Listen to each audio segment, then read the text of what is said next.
One, two, three.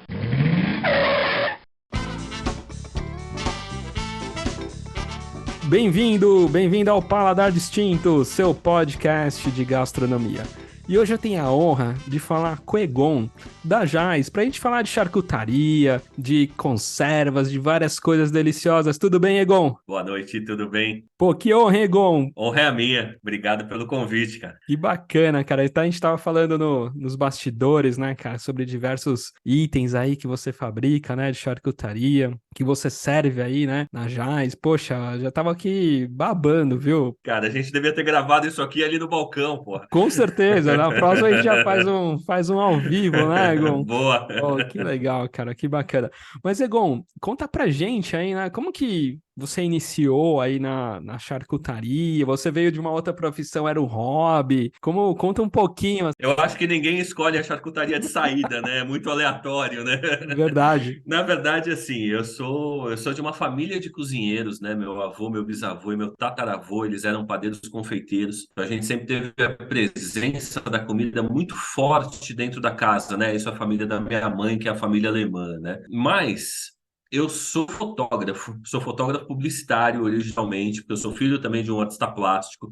E eu enveredei assim, pelo mundo dos estúdios de fotografia publicitária desde os meus 14 anos de idade e sempre me entendi como fotógrafo. Se eu tenho 43, tem uns 10 anos. A história mais aleatória possível, assim, né? Que Porque aí demais. ela tem uns 10 anos, um pouco mais que isso, que a comida foi me pegando pelo caminho sem eu ter escolhido. Tem umas coisas que são difíceis de entender na vida, né? Acaba, né, mudando algum rumo assim, né? E a minha família é muito doido, né? Porque eu tenho parentes na Argentina, né? Do sobrenome Jais, né? Em alemão, é o meu sobrenome, é o sobrenome da minha família, né? Sim. E quando você para pensar, pô, meu tio tem restaurante no sul, eu tenho parentes que tem negócio com comida na Argentina. Eu descobri um chefe Jais na França e Jais só tem de um lugar, então esse cara tem que ser meu parente de algum jeito. Então é engraçado, né? Como de repente tem alguma coisa aí que carrega a gente para comida. E eu, num determinado momento, assim, eu fui convidado para montar uma hamburgueria. Na verdade, assumi uma cozinha de uma hamburgueria com um cara. Foi uma experiência rápida, que foi muito legal por um lado, não deu certo com o cara, porque a gente pensava de jeitos diferentes, mas tenho o maior carinho pela história, porque foi minha primeira experiência na cozinha. Só que eu considerava o bacon que a gente usava sempre muito ordinário, muito vagabundo, muito só sal e químico e não sei o quê. E aí eu falei, pô, eu vou fazer esse treco aqui. E aí eu comecei a querer entender como é que isso funcionava. Há tantas, eu assim, pô, passei por um momento de dificuldade no estúdio, meu sócio que estava lá, que trabalhava comigo, quis ir para um outro projeto, eu estava meio sem saber, pô, resolvi fechar o estúdio, que eu tive durante quase 10 anos lá no Brooklyn. E aí, o que vamos fazer? Nessa, minha esposa foi a Karina, né, que é quem montou a marca comigo, na verdade a ideia é dela. Ela é estilista, a gente se conheceu trabalhando, eu fotografando para a marca que ela trabalhava, então tem outra coincidência aí. Ela foi mandada embora, do tipo um aperto de mão e vá procurar os seus direitos. Nossa. E nessa a gente se viu em casa muito frágil, muito, pô, o que que a gente vai fazer? O que que não sei o que? Ela virou para mim, ela falou, pô, por que que você não pega essas coisas todas que você cozinha? Porque antes do bacon, antes das coisas, tem as conservas, né? São receitas do meu avô, que vem do meu bisavô, o chucrute, a coisa toda que a gente fazia em casa e fazia para dar para os amigos. Ela Sim. falou, pô, vamos parar de dar para os amigos e vamos começar a vender. Você conhece essa história, né? Pô, no final a gente até conta um pouquinho de uma história aí que tá. Daqui a pouco acho que eu também vou começar a dar umas entrevistas aí, Não viu, Egon? é?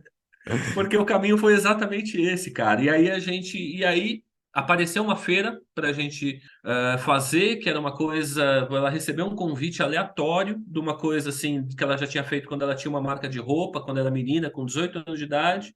Ela falou: Olha, tem a parte de gastronomia, eu vou me inscrever, é daqui a 20 dias. Se vira, temos que ter o que vender. E aí fui eu para dentro da cozinha e falei, porra, comprei um defumadorzinho, falei, vou fazer a porra do bacon, desculpa o termo técnico, né? Falo, eu sou um cara muito educado, falo pouco palavrão. E fui atrás de começar, pô, como vamos, como não sei o quê, vamos fazer as conservas, aí fomos, pô, vamos fazer um ketchup, vamos fazer não sei o quê. E comecei a pesquisar. Olha. Nessa eu tinha meu estúdiozinho em casa, derrubei as paredes, transformei em cozinha, e aí a gente começou. E aí a gente começou a se encontrar. Ela nunca mais voltou para o mercado da moda. Eu ainda fotografo, porque hoje em dia eu sou freelancer da publicidade, então eu consigo colocar dentro da minha vida a fotografia, mas 90% do meu tempo é dedicado a Jais e a desenvolver os produtos e a coisa toda. Então foi uma grande sequência de acontecimentos inesperados, e aí a gente circulou nos eventos, nas feirinhas gastronômicas assim, alguns anos até a coisa da pandemia. Isso foi antes da pandemia. Antes da pandemia, nós Foi mais ou menos em 2017, né? Mais ou menos, né? Você tá... eu acho que a gente está com 6 para 7 anos, assim, eu não sou muito bom de datas, mas mais ou menos isso daí. Então, até o momento da pandemia, a gente era todo final de semana nos eventos de gastronomia, às vezes em 2 eventos, era em um e em outro, às vezes em três, põe um vendedor num canto, põe não sei o quê. Sim. E porque a gente entendeu que a gente estava começando nessa história um pouco velho, então a gente tinha que correr um pouco a mais, entendeu? Então, e eu sou inquieto, né? Eu gosto de pesquisar, eu sou meio autodidata, né? Eu nunca estudei gastronomia, né? Então, são as referências um pouco de casa e os acasos da vida onde eu fui, né, estudando, aprendendo. Eu gosto muito de livro, né? Então, eu gosto de comprar livro, eu gosto de ter livros, assim, né? Então, e aí isso vai alimentando, né, a nossa curiosidade. E aí, puta, testa uma coisa, testa outra, testa outra. Eu comecei a perceber que eu tenho uma mão minimamente boa para juntar os sabores e as coisas. E aí a coisa toda foi andando. Eu nunca imaginei que a gente Nossa. ia estar nesse lugar que a gente está agora, sabe? Não que seja grande coisa, mas, sabe, de ter evoluído, de ter virado uma marca de verdade, sabe? Nossa, que bacana. E, assim, você tem, deve ter uma memória afetiva legal, assim, com seu avô, né? Seu avô também, ele já fazia também uns picles, umas conservas, assim, pra família. A lembrança que eu tenho da despensa do meu avô é eu entrar lá, enfiar a mão dentro do pote de picles e sair comendo, porque tinham os potes, né, do picles, o chucrute, a coisa toda, os queijos que eram extremamente fedidos, assim, sabe? Aquela coisa do Sim. queijo francês forte, aquela coisa. Nossa. E meu avô tinha isso, porra, eu tenho 43, há 30 e tantos anos atrás, então todo mundo zoava meu avô na família por conta dos queijos dele, certo tava ele, que os queijos eram maravilhosos, né? E ele fazia ou ele meio que maturava, assim, em casa? Aquela maturação bem de alemão velho, sabe? Tipo, abandona ali, enquanto E ele não deixa. estiver te dando bom dia, tamo bem, sabe? E meu avô era um confeiteiro de mão cheia, assim, né? Meu avô, meu bisavô, o ofício deles era padaria e confeitaria. Então, pô, eu cresci vendo meu avô fazer massa folhada naquele estilo mais antigo, tradicional alemão, Sim. e os pães, a coisa toda. Então, eu tenho uma lembrança muito forte, assim, da cozinha do meu avô. E pelo outro lado, eu tenho minha avó, que era uma grande cozinheira, mãe do meu pai também. Então, a cozinha, aqueles almoços de domingo, Família. enormes, mesas, sabe? E minha avó era uma exímia cozinheira também. Então, eu tenho uma memória afetiva, assim, muito grande com a cozinha. Nada perto da charcutaria, mas, assim, até porque meu avô era vegetariano, cara. Nossa. Olha Ele que tinha barato, cara. uma viagem, né? Assim, tem os motivos lá, as histórias Sim, dele, sim. assim, mas mesmo sendo vegetariano, ele é o precursor do vegetarianismo, né? Porque você pensa, meu avô morreu há, sei lá, uns 2 anos atrás, e ele tinha 92 anos, ele virou vegetariano com 30 e poucos, então são, sei lá, 60 anos atrás, né? Olha, Vegetariano quando ninguém nem pensava nisso, né? verdade, Então, verdade. mas ele sempre continuou cozinhando frango e as aves para minha avó, que gostava muito, que dizia que se você é vegetariano, o problema é seu, e ele defumar, inclusive no jardim do meu avô tinha um defumador aberto, bem rudimentar, onde ele defumava os queijos, né? E ele defumava também frango, pato, ganso, essas coisas para minha avó, que gostava muito desse tipo de coisa. Que demais, hein, É, Igor? Que história. tem, E, tem. Igor, e quando você. Então, assim, o start mesmo, então, assim, foi pra feira, né? Que você falou: caramba, eu vou ter que levar os Foi. produtos, né? Foi com Deu. data marcada. Caramba! E deu, além das conservas, assim, que acho que é um pouco mais rápido, deu pra fazer algum produto, assim, alguma charcutaria pra. Não, já levei bacon, costelinha, lombo, porque Caramba, quando tá. você vai olhar como se faz um bacon, é um processo muito parecido com todos os outros defumados. Uma vez que você defuma um pedaço de barriga, você defuma um lombo, você defuma uma costelinha, né? Então, o defumado em si. Ele não é um produto muito complexo, né? Ele é um produto que em 10 dias ali mais ou menos você consegue deixar ele pronto. E ele, como processo, ele não é complexo. Eu acho que ele se torna complexo quando você vai para a escolha do animal, quando você vai para Isso. quando você aprofunda o assunto, ele se torna complexo. Mas num primeiro momento, para ir ali botar um negócio e botar para vender, você consegue desenrolar, né? Você consegue botar. Aí depois é que a gente foi ficando chato e colocando complexidades, né? Tipo de lenha, que porco, que raça, que corte, né? E um pouco disso, você falou, puxa, eu comecei pelo bacon, tal, comecei por esses costelinha, tal, assim. E aí você foi correr atrás de livros, assim, você falou que eu gosto muito na autodidata, tal. Aí você foi começar a correr e falar, poxa, deixa eu tentar ver quais outros itens, né? E tem alguma escola, assim, que você gosta, assim, mais italiana, mais para espanhola, um pouquinho de tudo, assim? Eu acabo sendo um pouquinho de tudo, mas assim, um pouco mais assim nos defumados, né? Na charcutaria dos defumados, um pouco alemão e um pouco do americano, né? No mundo dos defumados, apesar de não ter nada a ver com American Barbecue, né? Assim, admiro, mas não é a minha praia. E nos maturados, meu trabalho acabou sendo muito italiano, porque, de acordo com a minha mãe, eu sou um cara que nasceu virado para a lua, sabe? Eu tenho sorte em algumas coisas que acontecem na minha vida.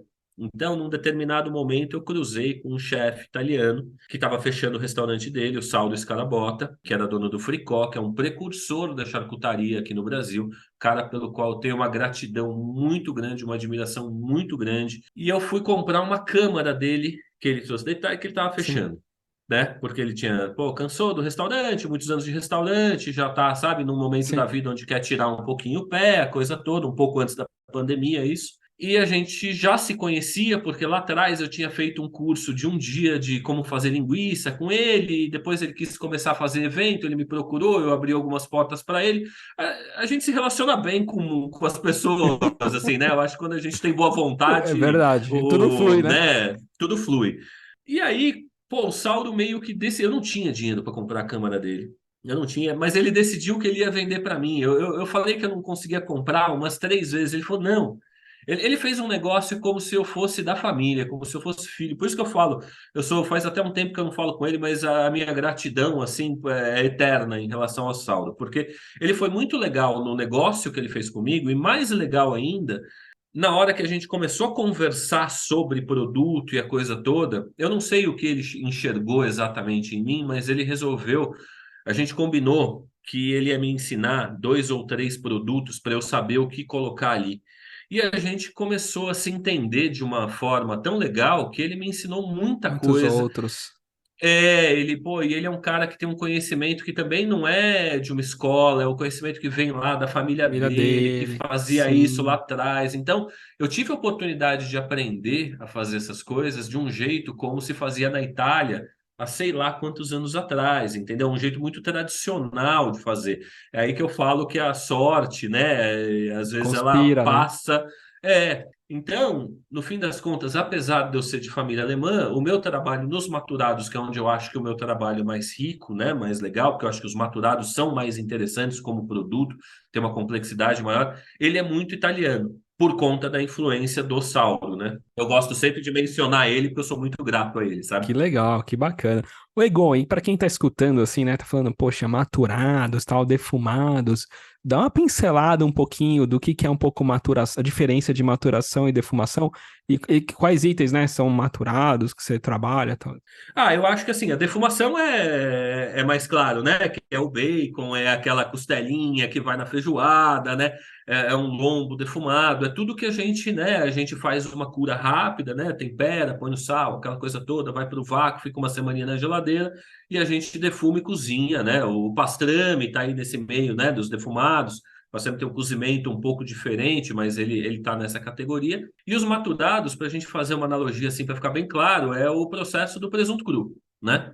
O que, né, que eu acho que é o produto que todo mundo vai conhecer mais. Aí, pô, você vai ter panceta, você vai ter o fioco, né, que a gente estava falando antes de começar, né, que é um Sim, tipo de presunto, né, porque presunto você tem vários tipos, a gente acaba ficando preso na coisa do presunto cru, mas você tem vários tipos. Mas para falar do processo, o que é uma maturação, né? A gente vai fazer a carne perder água, né?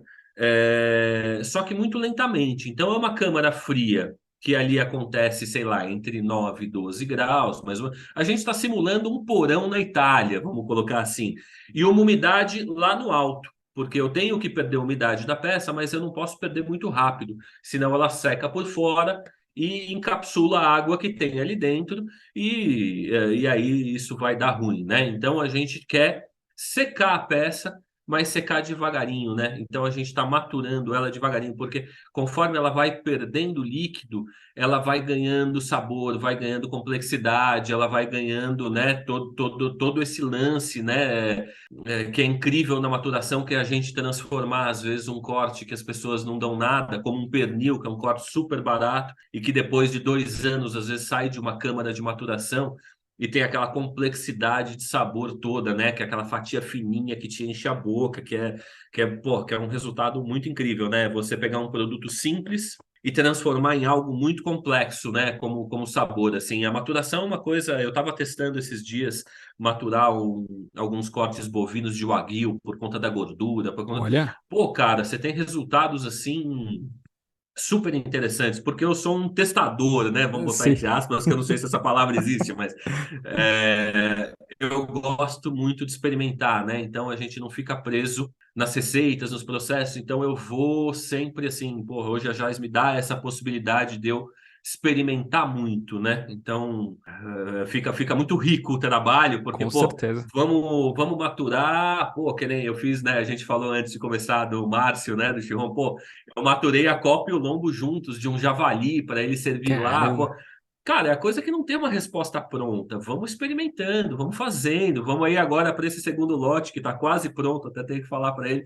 A gente fez um ajustezinho. Então a gente vai, pô. Só que Vai cada afinando, experiência né? são 8 meses, um ano, 2 anos. Então tem que ter uma certa paciência para as coisas acontecerem, sabe? Que legal. E o defumado, né, Egon, é a parte em que entra as lenhas, né? Um pouco assim do vapor, né? Não sei se eu posso já dizer vapor, né? Mas o ar, assim, né? Não é exatamente vapor, é É fumaça mesmo, assim, fumaça, né? é fumaça, na verdade, isso. É até dependendo do tipo de defumação que tem, é até legal que a gente tenha umidade dentro né, dentro do defumador, né? Para que tenha Sim, também um pouco de vapor dentro, assim, para a gente garantir um pouco de umidade na peça, mas o principal aí é a fumaça e o ponto de cozimento, né? Então, e quando a gente fala de fumaça, aí você entra no mundo das lenhas, né? Que eu acho que era a tua questão, porque exato. não é que toda lenha é igual, né? Hoje eu uso só frutíferas, porque acho que elas têm uma delicadeza. Pô, você quer defumar com eucalipto? Vai funcionar? Vai funcionar, cara, tá tudo certo,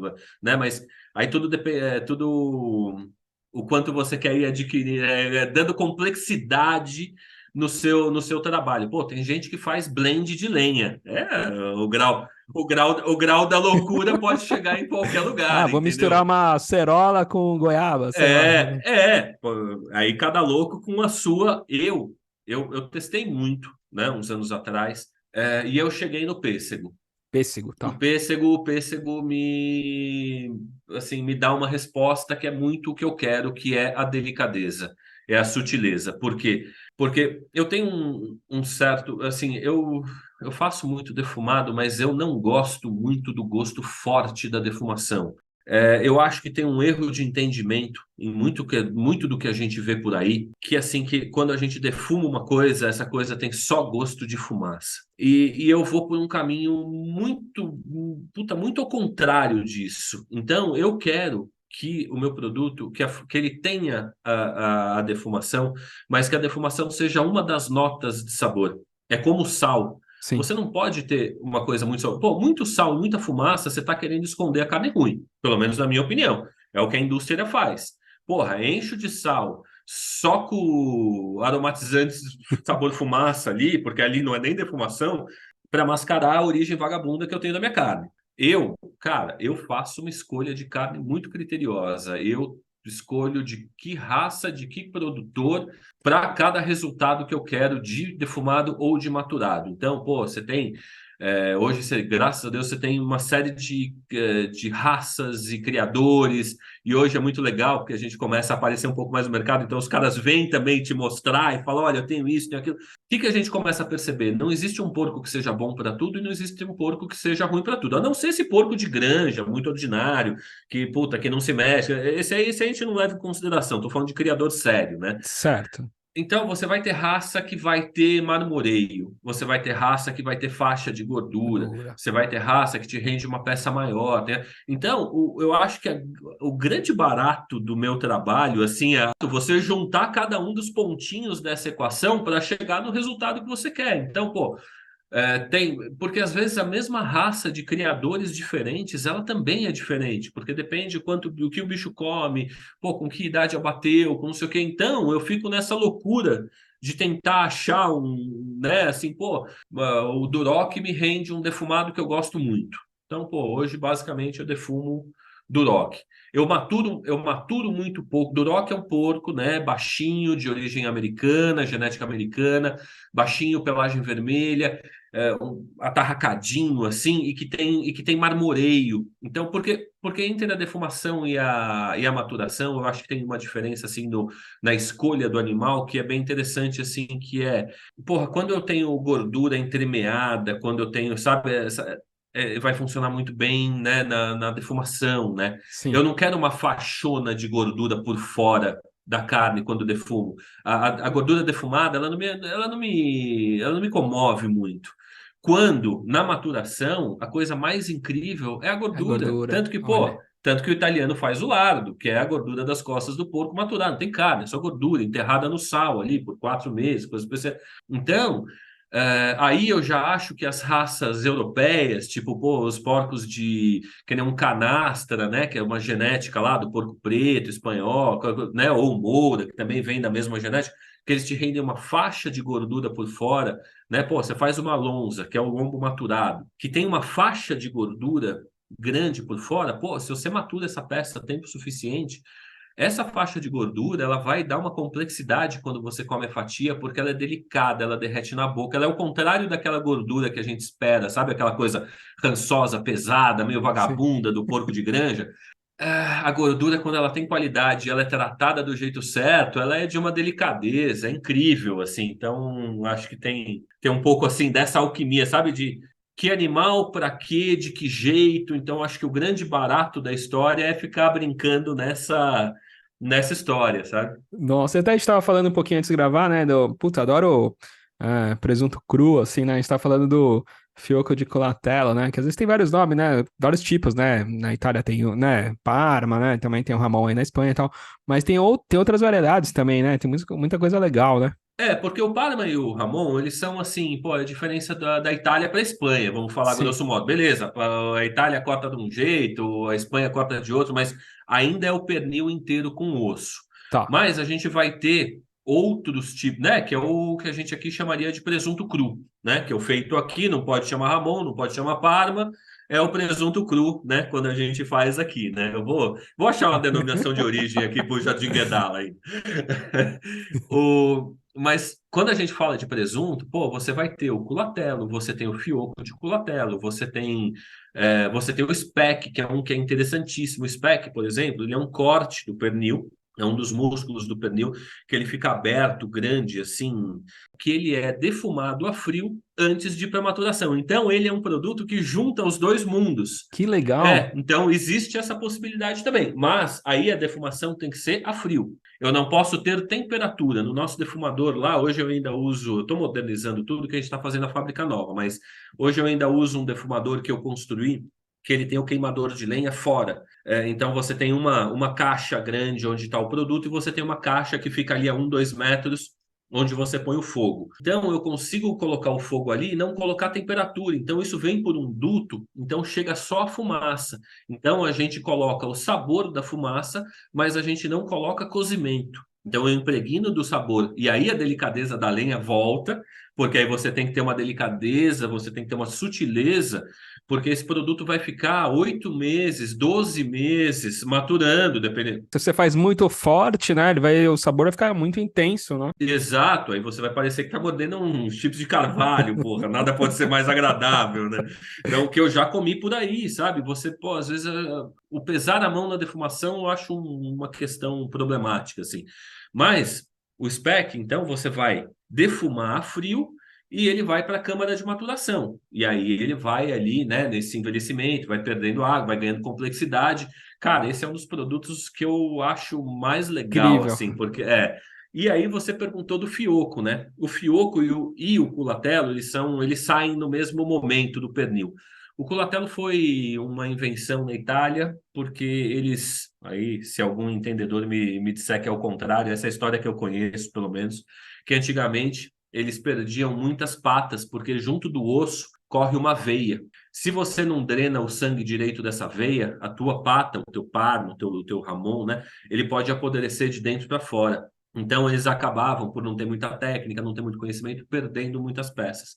E aí, eles inventaram o culatelo, que é uma desossa do pernil. Você amarra, é aquele que parece uma gota amarrada com uma redinha. Tem o culatelo de Zibello, que é de uma região muito específica da Itália, coisa toda que é. Eles dizem que é o rei da charcutaria. Cara, é realmente maravilhoso. A gente faz assim, de forma sazonal, não é um produto que eu tenho em linha, mas eu tenho sempre fazendo. Eu uso para servir. A gente faz um menu degustação uma vez por mês lá na loja, e aí essas peças diferentes a gente usa nesse menu, porque são peças que vão. Porque a complexidade ela vem com o tempo, né? Tanto que eu tenho uma regulagem na minha câmara até um pouco mais fria do que normalmente se faz, para que as coisas demorem um pouco mais para acontecer. Eu jogo contra o meu próprio negócio, sabe? Porque no fim das contas eu não quero a rapidez, né, que a indústria pede, eu quero a complexidade. Então a gente atrasa. E o culatelo é uma coisa que ele naturalmente já demora. O culatelo, se você tirar com menos de 1 ano e 2 meses, 1 ano e meio, normalmente pelo tamanho da peça e pelo formato, ele não vai estar pronto, né? É como um presunto, né? Sim. Tem que ter pelo menos 1 ano e meio. Outro dia eu abri uma pata de 2 anos de Moura, que é um porco que está sendo criado no Paraná, muito assim. Cara, é maravilhoso, tem aquele sabor acastanhado, aquela complexidade que o pessoal fala, é porque comeu bolota. Não, é o tempo de maturação, cara. Então o tempo de maturação ele traz um sabor muito característico, né? E o culatelo, pelo tamanho, ele acaba precisando desse tempo. E o fioco de culatelo, ele é um músculo menor, ele parece uma gotinha pequena, ele é uma peça que vai entrar na câmara, enquanto um culatelo entra com 5 quilos, né, 5, 6 quilos, o fioco entra aí com perto de 1 quilo. Então ele é o músculo que sobra da desossa, vamos colocar assim, a grosso modo, né, que os técnicos na charcutaria não me matem, mas ele é Sim. mais ou menos o músculo que sobra. Então ele é uma gotinha pequena, então ele é um tipo de presunto que fica pronto ali em 4 meses, alguma coisa assim. Cara, é muito gostoso. Esse a gente tem direto lá na loja, eu faço bastante, eu faço Nossa. do fioco de culatelo, que é o do pernil, eu faço de espala também, que é esse mesmo corte, mas retirado da espala, né, do dianteiro, da paleta, né? Cara, é muito legal, porque, pô, para Caraca. você beliscar, para você. Ele já é melhor do que a maioria dos presunto cru que você tem por aí, entendeu? Então, e é um produto que você consegue fazer ele um pouco mais rápido, sabe? Nossa, que É demais. bem legal. Ô, Egon, e me fala uma coisa, eu sei aí que você também tem um pastrame que é incrível, É. né? E conta pra gente um pouco aí do pastrame, que carne que você usa, o pessoal tem essa curiosidade aí também. Então, o pastrame é uma coisa muito engraçada também, na verdade, porque ele é um grande acaso. Eu nunca tinha nem comido pastrame, cara. É como eu te falei, eu não sou um grande estudioso, eu não tenho muita referência. A gente vai meio na louca e as coisas Sim. vão acontecendo, sabe? O pastrame, na verdade, não sei se você conhece o Greg é dono lá do Sim, sim, Guarita, sim, né? sim, ó, Do o Pesta. Pets. Sim, sim, sim, conheço. Então, eu conheço o Greg há um tempo, e quando ele abriu o Guarita lá perto da Paulista, eu fazia o bacon para ele. Ele virou um dia para mim e falou: Porra, você faz o pastrame? Eu falei: Olha, nunca fiz, mas se você quiser, vamos, né? Eu falei: Você quer que eu saia do zero? Você me manda uma referência de receita? Ele me mandou um negócio. Ele falou: Pô, ó, tá aqui, mas mexe aí. Essa receita eu já fiz, é legal, mas mexe aí do jeito que você quiser. Eu peguei, olhei a receita dele. A gente vai ganhando algum entendimento sobre, né? A gente olha o que parece que funciona, o que parece que não funciona. Dei uma mexida, fui, fiz um teste, dois, não sei o quê, e comecei a fazer para ele. Ele, por um tempo, serviu isso lá. E eu nunca ia imaginar que isso ia virar o produto que eu mais vendo hoje, né? Então a gente Olha, foi afinando, aprimorando e pô, hoje eu fico muito feliz, cara, que tem gente que volta de Nova York, que foi lá no Cats, vai, chega, come e fala, cara, o teu, eu fico até sem graça, sabe? Eu falo, porra. Mas ele virou, eu acho que está muito relacionado à delicadeza, sabe? Eu acho que a gente tem uns pastrames por aqui que são muito pesados, são muito, é muito condimento, é muita pimenta, é muita fumaça, é muito, sabe? Aquele puta, ele fica cansativo. Então eu fui por um outro caminho. coisa mais leve. Eu acabo fazendo uma defumação com, né, a lenha de pêssego, bem leve, bem suave. Eu uso uma parte específica, né, do peito do Black Angus, que é uma parte que eu acho que assim, uma quantidade de gordura em relação à quantidade de carne, que fica bem agradável, sabe? Porque tem que ter a gordura. Se você eu conheço e tenho amigos até que fazem pastrames mais magros, a coisa toda. Eu acho que cada um faz as suas escolhas, né? Eu até tem alguns que eu gosto, mas eu entendo que é um corte que ele precisa de um pouco de gordura, precisa dessa untuosidade para ele ter suculência e a coisa toda. E aí eu faço um processo menos tradicional, né? Porque eu faço o cozimento dele no sous vide, então que me garante uma textura, né? O sous vide, acho que aí, né? Não sei, a turma que te ouve deve conhecer, né? A galera da Sim, sim. gastronomia. Então, porque o que que isso me dá? Isso me dá padrão, me dá uma facilidade muito maior, porque eu tenho que pilotar o forno, o defumador por muito menos tempo, né? Você já Então, controla a temperatura ali certinho. então, pô, a gente faz, né, a cura dele, né, numa salmoura, né, no brine, né, sei lá, entre 7 e 10 dias, depende um pouquinho do tamanho das peças. A gente faz uma defumação, que não chega a ser a frio, né, mas eu também não faço o cozimento dele dentro do defumador. Eu deixo a temperatura do defumador quente, mas eu não deixo tempo suficiente para que ele faça o cozimento dele, a quebra do colágeno dentro do defumador. Então, eu defumo ele entre 3 e 4 horas, também dependendo do tamanho da peça, porque eu acho que charcutaria ainda é cozinha, né? Você tem que olhar a peça, você tem que, né? Porque tem uma galera que eu acho muito técnica e Ah, que fica muito no número, na coisa toda. Lá na nossa cozinha, a gente tenta usar um pouco da mão, do feeling, dessa história toda ainda, que eu acho que é importante. Então, não tenho exato, assim, não, porra, esse é 3 horas, a única coisa é o cozimento, né? Que aí a gente faz um cozimento no sous vide, que aí são 40 horas cozinhando, caramba. e aí isso me dá uma textura, né? Então tem uma maciez, tem uma coisa que fica bem legal. E esse acabou virando sem querer, completamente sem querer, porque eu vou ser muito sincero com você. Eu nem tenho esse apreço todo pelo pastrame. Pô, se eu me falar, eu pego a copa de porco caipira assim 10 vezes antes do pastrame, mas a gente tem uma procura muito grande e o sanduíche lá na loja que a gente mais vende é o sanduíche pastrame, porque a gente faz um sanduíche também que eu acho que ele é equilibrado na proporção e eu gosto muito do sanduíche porque eu faço pastrame, eu faço a mostarda e eu faço picles, Isso que eu ia entendeu? te Então, porra, falar, eu né? Pô, sou. se você já tem o pastrame que é top, né? Mas aí suas conservas não tem o que dar ruim, né? Não, e eu faço a mostarda, né? Que é um dos produtos que a gente tem na linha. Mostarda é um produto que eu gosto de fazer. Eu até agora com a fabriquinha, com a cozinha nova, hoje a gente tem né, uma mostarda em grão, né? Que é aquela que o francês ia chamar de ancienne, né? Que ela é mais grossa. Eu estou desenvolvendo uma mostarda com mel, com uns amigos que são amigos de infância que hoje mexem com abelha, que é o Meliponário Sampaio também, que são os queridos. Eu estou desenvolvendo uma mostarda com mel de abelhas brasileiras, nativas Sim, e a coisa sim. toda. Pô, o trabalho deles é muito legal.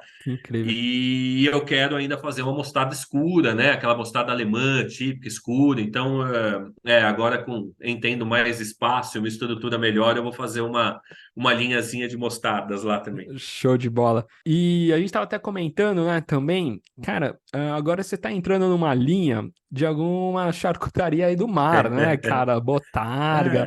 Conta A pra gente é muito gente aí, aventureiro nessa vida, cara. né, de linguiças do mar, tal. Conta pra gente aí um pouquinho. Na verdade, é como todo o resto, é sem planejamento nenhum, sabe? No fim das contas, a gente fez um lote de botarga agora. O que que acontece? Eu tenho um sócio que mora na Barra do Saí. E ele tem um acesso muito legal aos pescadores, aos peixes, às coisas todas. E agora a gente estava na época, né, das tainhas, das ovas, a coisa toda, e a gente experimentou algumas coisas. Quem produziu foi até mais ele do que eu. A gente ainda vai. Tava falando com ele essa semana. Eu falei, pô, Fabinho, eu tenho que descer aí para a gente ajustar. Compramos um defumadorzinho novo. Pô, tô com dificuldade. Eu falei, não, pô, vamos, eu vou descer, vamos, não sei o quê. É sempre correndo, é sempre complexo, né, sair de dentro Sei, de São Paulo, sei. mas a nossa ideia é brincar com coisas do mar, assim, na verdade. É muito por conta do acesso que a gente acabou ganhando através do Fábio ali no Litoral Norte, né? Então, pô, como estava na época, a gente conseguiu as ovas da tainha, é um produto muito interessante, não tem muita gente que faz. Então, a gente falou, pô, vamos brincar disso daí também. Então, Sim. a parte mar é uma coisa que ano que vem a gente quer desenvolver melhor. Mas vão ser sempre produtos sazonais, vai ser sempre meio que a gente conseguir ali com o pescador. Porra, que nem a botarga vai ser ali, né, na época das tainhas, a coisa toda. Então, é uma grande brincadeira. A gente não sabe exatamente aonde a gente vai parar, né? Mas eu gosto de estudar e eu gosto de me meter a fazer coisas que eu não sei. Então, o mar tá ali cheio de coisas. Na verdade, a gente até lá mais no começo, na época dos eventos, eu fazia um polvo confitado, fazia não sei o quê. Olha, Então, putz. mas eu comprava um polvo assim de uma distribuidora e fazia. Então, a ideia agora é um pouco diferente, né? É até um pouco inspirada no pessoal do Projeto Amar, né? Eles têm um trabalho lindo, o Rodolfo é um querido, a gente admira muito o trabalho deles ali. E como surgiu essa possibilidade de trabalhar com coisas do mar e impulsionar o pessoal da pesca ali, da Barra do Saí, essa coisa toda, por que não, né? Tem tanto espaço e tanto mercado para todo mundo, então a gente fez essas botargas, elas deram super certo, ficaram super gostosas, e aí a gente vai vendo o que o mar solta para a gente lá e o que a gente vai conseguindo inventar nesse sentido, sabe? Com Mas é uma certeza. grande brincadeira. E pra quem tá escutando, fala, putz, botarga, o que que eles estão falando aí? Explica um pouquinho. A botarga ela é a ova da tainha, que você seca ela, né, no sal. E aí eu sei que tem versões defumadas, a nossa versão defumada, você pode usar uma bebida também no processo. O japonês vai chamar de karasumi, né, com as suas Sim, pequenas diferenças. um saquê, né? Também, às vezes, né? Exatamente. A gente fez, como a gente está ali, né? Vem ali da Barra do Saí, você tem o pessoal da Single Fin lá, e aí a gente até fez algumas com o Gin, ali junto com o pessoal da Single Fin, que são amigos também. Então, acabou ficando muito legal, assim, foi uma experiência muito legal. A gente tem bastante lá na loja ainda, então vamos um tempinho a mais com as botargas. E essa é basicamente a ova da tainha, né? Que passa por um processo de salga e defumação. Então, ela é muito interessante para a gente usar em alguns pratos, né? Você pode ter um espaguete, né? O italiano tem o espaguete alla botarga, né? Que é Sim, um aham. espaguete com um alho e óleo com a botarga ralada. Uma coisa que fica muito interessante é você fazer como se fosse um carbonara, como se fosse, não, faz um carbonara e depois você rala a botarga em cima, né? Nossa, Então aí a gente junta duas coisas, né? Porque o guanciale é um pouco a nossa especialidade, né? Que é a bochecha do porco maturada, e aí a gente junta isso com a botarga. Então fica muito interessante, é intenso, muito legal. caramba.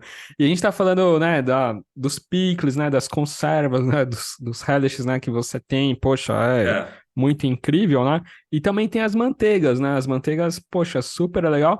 E até tem uma versão, né, que é com alho negro do grande amigo do Fernando Condo, né, do alho negro do sítio, né? As coincidências, né? Porque eu e o Fernando a gente já rodou muito evento junto aí. Então Sim. já passamos boas aí juntos, então, e pô, eu conheço ele também há um tempo. E a manteiga de alho negro é a grande, porque quando a gente começou lá atrás, né, voltando no começo lá da nossa conversa, quando a Karina me deu 20 dias para preparar uma linha de produtos para ir para o primeiro evento, a gente acabou indo atrás dessa coisa das manteigas temperadas, que é um produto relativamente simples e que dá um resultado muito legal para cozinhar. Então, são coisas que a gente resolveu fazer lá atrás e depois a gente também foi colocando complexidade. Então, pô, hoje eu trabalho com a manteiga que é de um pequeno produtor do interior, sabe? E aí, pô, a gente vai atrás do alho negro, né? A de alho negro é o nosso carro-chefe, assim. Pô, para você fazer uma massa, cara, você cozinhou a massa, você dá uma colherada dela, rala um queijo bom em cima. acabou, tá resolvido, sabe? Você tem um jantar super legal assim, em minutos, né? Então, Nossa, que ela, incrível. ela, ela é muito legal. A gente tem feito uma de limão cravo, né? Do limão caipira, assim, que, pô, também vem do sítio do meu outro sócio, do Ricardo, assim, que ele tem muito limão lá. Então, um limão orgânico, assim, puta, assim, de primeiríssima. E a gente também usa a casca, usa, né, a raspa, usa um pouco do suco, bate isso, faz de um jeito, pô, fica super legal para finalizar um peixe, uma coisa assim. Então, as manteigas, elas são muito legais para cozinhar, cara. Não, até coincidência, eu vou estar com o Fernando daqui mais ou menos 2 semanas, né? Que é a Fernanda Posse, né? Que ganhou o MasterChef. Fernanda, cursos de massas, assim, incríveis Ó, que também. legal. E o Pô, Fernando, a fala gente para ela usar meu guanciale, com pô. certeza, com certeza, seu Guanciale já vai estar num próximo evento aí com a Fernanda. Desculpa, Fernanda, eu tô me convidando, cara. Não, a Fernanda vai adorar. A Fernanda é uma querida, assim. E a gente apresenta, né, nosso limoncello, né, que é o novo produto, né? Acho que muita gente ainda não sabe, mas minha mãe tá produzindo um limoncello que tá muito incrível, e tal. E a gente faz os drinks lá nesse Ó, evento do Limoncello Tonic, né, que é incrível. pô, quero muito provar, cara. Com Tá me devendo. certeza, com certeza. Você já vai ser, né, felizarda lá com uma garrafa, Pô, assim. vamos botar na loja, cara. Vamos botar Com lá. certeza, vai ser um sucesso. Né, e até minha curiosidade, né, como você falou de diversos produtos, né, como que você faz, assim, você vai anotando, você vai pegando as referências, como que é seu processo criativo, assim, poxa, daqui a pouco eu preciso colocar, meu próximo item de linha vai ser tal, como que é seu processo, assim, de iniciar um novo produto, um novo projeto? Cara, ele é muito instintivo, na verdade, né? Na verdade, assim, eu tenho muito da coisa dos livros, né? Como a gente falou antes, e cara, eu acho o Pinterest uma referência, uma ferramenta muito legal, cara. Então, eu não tenho nada para fazer. Eu tenho, né? Porque aí ele começa a te sugerir já o Com que você tá, certeza. né? O que você busca o algoritmo, ele é teu amigo e teu inimigo, né? Sim, Então, eu vou guardando referências, eu vou olhando, eu vou vendo, eu vou. E mesmo livro, né? Às vezes eu compro um livro, eu não leio ele exatamente, mas eu vou folhear ele 2, 3 vezes assim que eu comprei. E aí, uma hora isso volta na tua cabeça na hora certa. Porque o lance é o que você joga aí no HDzinho, né? Eu crio as coisas assim, às vezes no pior momento. Eu tenho o Gabriel, que é o meu braço direito lá na cozinha, um cara que eu sou muito grato, é um molecão, veio comigo, nunca tinha trabalhado na cozinha. Cara, ele é um dos melhores caras de charcutaria que você vai achar no Brasil hoje. Ele tá comigo há uns 5, já deve fazer quase 6 anos. O Gabi, ele fica louco comigo, cara, porque quando a cozinha tá no maior caos absoluto, apocalipse, eu falo, Gabi, vamos fazer. Aí a tromba dele já cresce, assim, mas ele é bonzinho. Aí ele vai na minha, ele faz, e depois ele sabe que vai dar certo, e ele sabe e ele sabe que às vezes não tem muito momento, né? Então, que nem agora. Eu faz algum tempo que eu não tenho desenvolvido nenhum produto novo. Por quê? Porque a gente está com uma cozinha muito pequena. Então, eu tenho uma cozinha hoje que deve ter uns 50 metros quadrados, mais ou menos, fora a câmara de maturação, né? Que tem 2,5 por 2,80, mais ou menos 2,5 por 3, alguma coisa assim. Então, ficou pequeno para gente. Então, eu não consigo, às vezes nem cabe a minha presença ali, entendeu? Porque eles estão executando o dia a dia. Se eu entro ali, eu pego uma bancada, eu acabo atrapalhando. Então, que nem agora, essa semana eu tava lá, mas eu tava porque o Gabriel, esse menino, ele tá de férias, então, mas eu tava meio sem espaço. E aí a gente agora tá montando uma estrutura maior, uma cozinha que a gente vai, né, aquele papo que a gente teve um pouco sim, antes de sim. começar, né? A gente vai regulamentar, a gente tá tirando o CISP artesanal, a coisa toda. Então, eu tô indo para uma cozinha que de área total vai ter 250 metros quadrados. Opa, que legal, Egon. Eu Parabéns. tô, eu tô fazendo. Porra, obrigado. Pra gente é uma conquista, assim, Com porque, certeza. cara, sair do fundo de garagem que a gente saiu e conseguir, sabe, ir impulsionando a Sim. coisa toda, agora junto, né, com a turma toda que tá com a gente, pô, mas eu tô indo para uma fabriquinha que agora vai ter capacidade de produção, vou conseguir atender os restaurantes, vou conseguir atender os lugares, porque falta pra gente e votar regulamentado, votar, né, com os documentos, tudo isso muda muito o jogo pra gente, então pra gente é uma vitória realmente. E aí eu vou ter espaço para, né, para voltar a desenvolver produto, porque pô, a gente está fazendo uma câmara lá que nas nossas contas vai caber umas 2,5 toneladas de carne com Opa. ela cheia. Então, cabe um testezinho ou Sim. outro ali dentro, né? Então, assim, aí a ideia é que a gente deixe a criatividade voltar a acontecer, porque hoje minha criatividade fica mais voltada assim para o que a gente vai servir na loja, para aquele menu degustação que eu citei anteriormente, né? Que eu pego e então a criação está mais relacionada a usar o produto numa outra roupagem, de uma outra forma, né? Pô, a gente serve um menu de 9 passos lá, uma vez por mês. Eu nem cozinheiro não sou, mas eu sou abusado. A gente se mete a fazer as coisas que a gente não sabe, né? E aí eu acabo jogando para esse lado, mas de produto mesmo, nesse último ano, eu desenvolvi muito pouca coisa, mas muito por conta dessa coisa que a gente está bem estrangulado de espaço. Mas a criatividade, ela vem no caos, assim, ela vem nos piores momentos, assim, sabe? Ô Egon, e para quem quer te visitar, né? Você tá ali no Jardim Guedala, né? Que é pertinho ali do Morumbi, né? Meio parede ali com o Morumbi, né? Como referência, né? Como referência, é bem pertinho do estádio. Se você pensasse assim, pensar de olhar o estádio de frente, é o bairro do lado esquerdo. Às vezes a gente fala assim, pô, Morumbi parece que é super longe. De Pinheiros, Vila Madalena, né, Pertinho. dá 15 minutos, atravessou a ponte e chegou. Não é no fundão do Morumbi, a gente está pertinho, então tá fácil de visitar a gente. E a gente hoje ali é mais do que uma loja, a gente é um bar, assim, a gente tem os sanduíches, tem o cardápio de sanduíches, as porções. Isso que eu ia te perguntar. Tem a cervejinha, tem os vinhos, tem um cardápio super Em legal, breve né? Super teremos eclético aí. um O limoncello ali limoncello, também. poxa, um mandarineto, né? De tangerina aí, Pô, pô. Que pô. demais, cara. Pô, que honra, viu, Egon? Poxa Então, e vida. aí, 2 vezes por mês a gente faz o que a gente chama de festa na calçada, a gente chama umas bandas de jazz e a gente ocupa as calçadas, os vizinhos ali, a coisa toda, com as cadeirinhas de praia, e aí a gente põe um som, a gente é chegada numa bagunça. Então, 2 vezes por mês a gente faz, assim, aos sábados, um evento um pouco maior. Tá. E a gente tem ali o nosso funcionamento do dia a dia, que para quem quer ir mais focado na comida, essa coisa toda, às vezes até melhor fora dos eventos.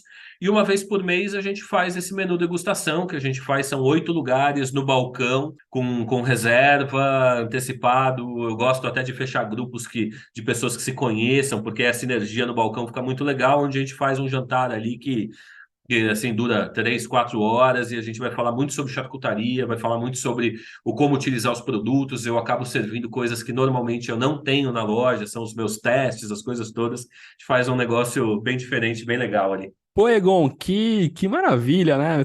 Todos estão convidados, né? Para conhecer aí seus Oh, por favor, produtos por maravilhosos, favor. né? Tipo, poxa, E tudo aí. visitar a gente, né, cara? Com certeza, com certeza. E deixa o Instagram, né? O Instagram é o Jaz Handmade, né?